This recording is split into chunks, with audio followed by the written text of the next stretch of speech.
जय श्री राम। कुजंतम राम रामेति मधुरम मधुराक्षरम आरुह्य कविता शाखम वंदे वाल्मीकि कोकिलम।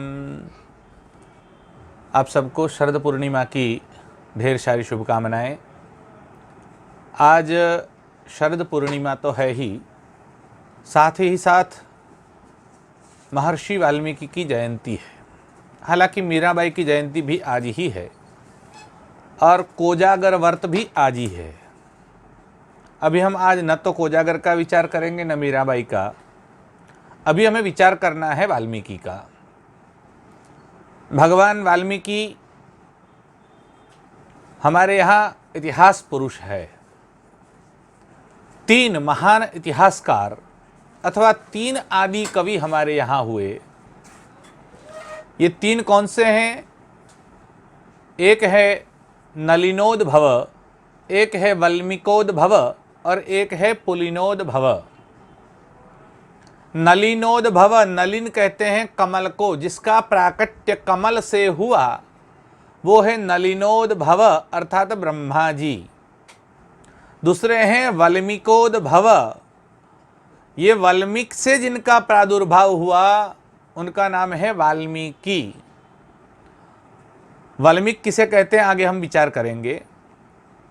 और तीसरा है पुलिनोद भव, पुलिन कहते हैं द्वीप को, गुजराती में जेने बेट कहिए छे, चारों ओर पानी होता है। द्वयो आपः, दोनों तरफ पानी है और बीच में जहां जमीन है उसे कहते हैं पुलिन। और पुलिन में जिनका जन्म हुआ वो है भगवान वेदव्यास। ये 3 हमारे आदि कवि हैं। भगवान वाल्मीकि के विषय में लोगों में बहुत सारी भ्रांत कल्पनाएं हैं और इसीलिए आज ये प्रस्तुति करनी पड़ रही है। कई लोगों ने वाल्मीकि को भील बताया, किसी ने वाल्मीकि को शूद्र बताया, किसी ने वाल्मीकि को कोढ़ी बताया। जिसको जो मन में चाहे आए वो अंट संट बकवाद करने लगे। यहाँ तक कि गुजराती में जो दूसरी कक्षा की किताब पढ़ाई जाती है उसमें भी वाल्मीकि का इतिहास बताकर बच्चों को ये बताया जाता है कि वाल्मीकि भील थे, फिर रामायण लिखने से पहले वो जंगल में भटक रहे थे, लोगों को लूट रहे थे। नारद जी आए, नारद जी को उन्होंने बांध दिया, फिर नारद ने कहा पाप में तुम्हारे घर वाले सहभागी नहीं है, वो गए पूछ कर आए। ये सब कथा हमको पढ़ाई जाती थी। और गुजरात में तो सरकार ने आज से 15-20 साल पहले ये बात भी घोषित कर दी कि जो गुजरात में भंगी समाज है उसे वाल्मीकि समाज कहा जाएगा और वो लोग अपनी जो सरनेम है, जाति है, उसमें वाल्मीकि लिखने लगे। वस्तुतः ये समझ लेना चाहिए वाल्मीकि ब्राह्मण है। लोग हमको जब मिसगाइड करते हैं या भ्रांति में डालते हैं तब इन बातों को उजागर करना पड़ती है। अन्यथा जो भक्त है वो किसी भी जाति में हो सकता है, किसी जाति से हमारा कोई विरोध नहीं हो सकता। हमारे यहाँ शबरीबाई भील थी लेकिन फिर भी शबरी पूजनीय है। हमारे यहाँ जो मतंग ऋषि थे वो चांडाल थे लेकिन उससे क्या हुआ, उनकी पूजा होती है। हमारे यहाँ पंढरीनाथ के आगे जिनकी समाधि आज भी बनी हुई है वो चोखा मेड़ा जात के हरिजन थे, अर्थात जिन्हें शूद्र कहते हैं वो थे। उससे हमारा कोई लेना देना नहीं। आदमी किसी भी जाति में हो सकता है लेकिन उसके कर्म अच्छे होने चाहिए, वो सबको मंजूर है। लेकिन जो आदमी जिस जाति का है उसको उस जाति का न बताकर दूसरी जाति का बताना ये अक्षम्य अपराध है और ये अपराध नहीं करना चाहिए। इसीलिए ये स्पष्टता करनी पड़ती है कि वाल्मीकि न भील है, न हरिजन है, न भंगी है, न कोળી है। वाल्मीकि शुद्ध ब्राह्मण है। अब आप जरा सोचिए, जब हम ये इतना दावे के साथ बोलते हैं तब हम चैलेंज भी करते हैं कि आप कहीं को किसी से अगर कहीं से मिल जाए कि वाल्मीकि भील है ऐसा लिखा हुआ तो आप हमें बताइए, हम आम सर्वजन के बीच में जाकर जाहिर में जिसे कहते हैं आम पब्लिक के बीच में क्षमा प्रार्थना करेंगे। लेकिन ऐसा हम इसलिए कह रहे हैं दावे के साथ क्योंकि हम रामायण के आधार पर बोलते हैं। आपको शास्त्रीय आधार चाहिए। अब जरा सोचिए, आपको किसी जाति का निर्णय करना है तो जाति कैसे आप कहेंगे कौन सी जाति का व्यक्ति है? या तो उसके माँ बाप का पता आपको होना चाहिए, और माँ बाप का नहीं है तो उसके दादा दादी का पता होना चाहिए, वो नहीं है तो उसकी कुल परंपरा का, पुरखों का पता हो, उससे आप जाति का निर्णय करते हैं। क्योंकि जन्मना जायते जाति, जाति जन्म से ही सिद्ध होती है। और जब जाति जन्म से सिद्ध होती है तो आप जब कहते हैं कि वाल्मीकि अमुक जाति के थे, तो आप बताइए कि वाल्मीकि के पिता कौन है, वाल्मीकि की मां कौन है। कम से कम मां का पता नहीं है तो पिता का नाम बोल दीजिए, इससे ही पता चल जाएगा कि वाल्मीकि कौन सी जाति के हैं। आज हम आपको रामायण के आधार पर बताएंगे कि वाल्मीकि के पिता कौन है। हमारे सामने यहां हमारे पास हम दोनों रामायण लेके बैठे हैं। एक ये है वाल्मीकि रामायण। अब वाल्मीकि रामायण आप खोलिए, क्योंकि इतिहास अगर आपको देखना है तो सबसे अगर कोई ऑथेंटिक है, प्रमाणभूत है, तो वो वाल्मीकि रामायण है। अब वाल्मीकि रामायण का ये दूसरा भाग है, अर्थात वाल्मीकि रामायण के सुंदरकांड से उत्तरकांड तक इसमें दिए गए हैं। और इसमें जो अंतिम कांड जिसे हम उत्तरकांड कहते हैं, वो उत्तरकांड का 111वां सर्ग खोलिए। यह है उत्तरकांड का 111वां सर्ग, और 111वें सर्ग में श्लोक नंबर 11 पर आप पढ़ सकते हैं कि वाल्मीकि के पिता का नाम क्या है। भगवान वाल्मीकि खुद अपना परिचय यहां पर दे देते हैं। इन्होंने लिखा है, एतादाख्यानमायुष्यं सभविष्यं सहोत्तरं कृतवान प्रचेतसः पुत्रस्तद्ब्रह्माप्यन्वमन्यत। प्रचेता के पुत्र महर्षि वाल्मीकि जी ने अश्वमेध यज्ञ की समाप्ति के बाद की कथा एवं उत्तरकांड सहित रामायण नामक इस ऐतिहासिक काव्य का निर्माण किया है, और ब्रह्मा जी ने जिसका अनुमोदन किया है। अर्थात वाल्मीकि ने लिखा कि प्रचेता के पुत्र वाल्मीकि का लिखा हुआ ये रामायण समाप्त हुआ। अर्थात ये रामायण के लेखक वाल्मीकि के पिता कौन है? प्रचेता है। ये तो हमने प्रमाण दिया आपको वाल्मीकि रामायण का, जिसमें वाल्मीकि ने खुद बताया कि मेरे पिता प्रचेता है। अब ये अध्यात्म रामायण लिख लीजिए आप, अध्यात्म रामायण। अध्यात्म रामायण ये भगवान वेदव्यास की रचना है, और इसमें अध्यात्म रामायण में भी आपको देखना है तो उत्तरकांड के 7वां सर्ग खोलिए, और 7वें सर्ग का श्लोक नंबर 31 आपको देखना चाहिए।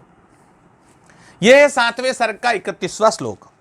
घटना ऐसी है यहां पर कि जब रामायण का समापन हो रहा है, अर्थात जब लवकुश की रामायण सुनाने के बाद वहां पर एक घटना होती है कि दुर्वासा आते हैं, और दुर्वासा आने के बाद वो लक्ष्मण का त्याग करते हैं, आदि आदि सब होता है।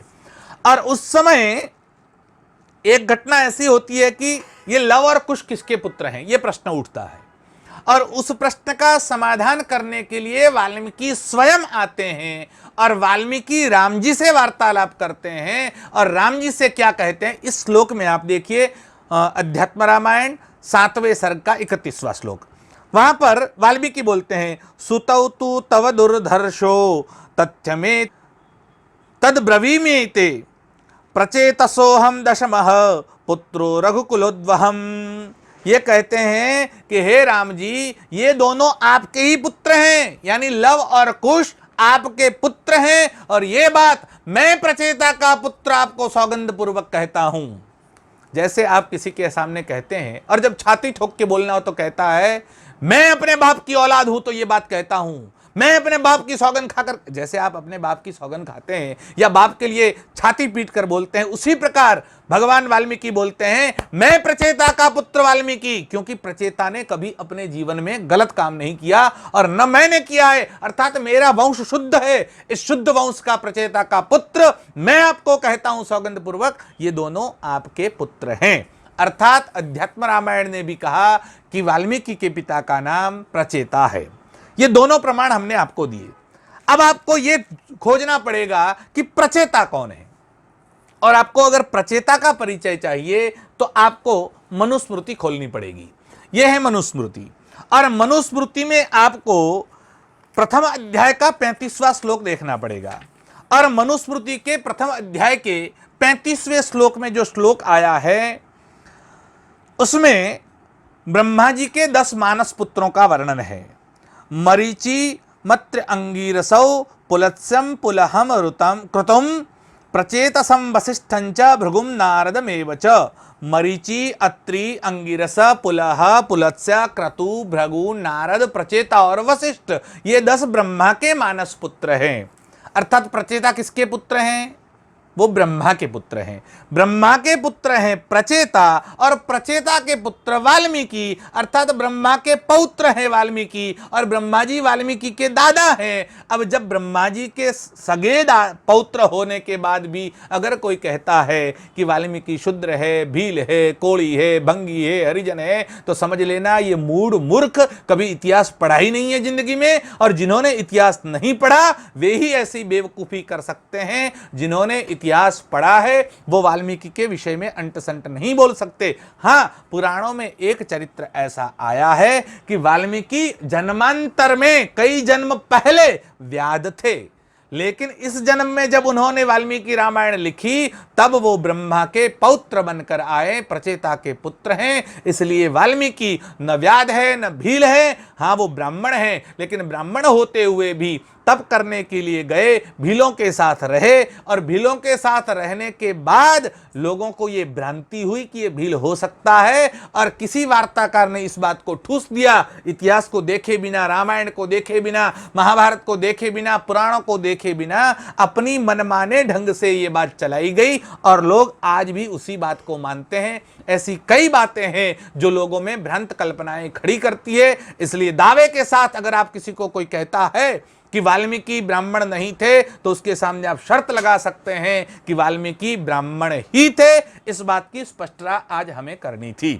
वाल्मीकि का जन्म, वाल्मीकि का जीवन और वाल्मीकि किस प्रकार से रहे। अब हम जो कहते हैं कि हमारे यहाँ जैसे लकड़ी होती है तो लकड़ी के अंदर उधई लग जाती है, उसी प्रकार क्या कहते हैं, जंगल में जब कोई आपने देखे होंगे बड़े बड़े राफड़े होते हैं, तो उसके अंदर कोई बैठता है तो उसके ऊपर जैसे लोहे को जंग लग जाती है, उसी प्रकार कोई जीव जंतु आके उसके ऊपर मिट्टी डालते हैं, मिट्टी डालते हैं, मिट्टी डालते हैं, और जैसे सांप का राफड़ा आपने देखा होगा बील होता है, उसी प्रकार का जो बील होता है वो उधई का होता है। और वैसे जिसे दिमक कहते हैं हिंदी में, वो जो दिमग है, वो जो उधई है, उसे ही संस्कृत में वल्मीक कहते हैं। वाल्मीकि तपस्या के लिए बैठे और उनके ऊपर दिमक का पूरा ढेर हो गया, केवल उनकी 2 आंखें दिख रही थी, पूरा शरीर ढक गया था और उसमें से उनको बाहर निकाला गया, तो वल्मीक से उनका प्रादुर्भाव हुआ, इसलिए उनका नाम हुआ वाल्मीकि। आज वाल्मीकि की जयंती है। भगवान वाल्मीकि जिन्होंने रामायण नाम का इतिहास ग्रंथ दिया है, ऐसी विभूतियां बहुत कम होती है। भगवान वाल्मीकि को प्रणाम करके इस बात का निराकरण करके बात को समापन करते हैं। अज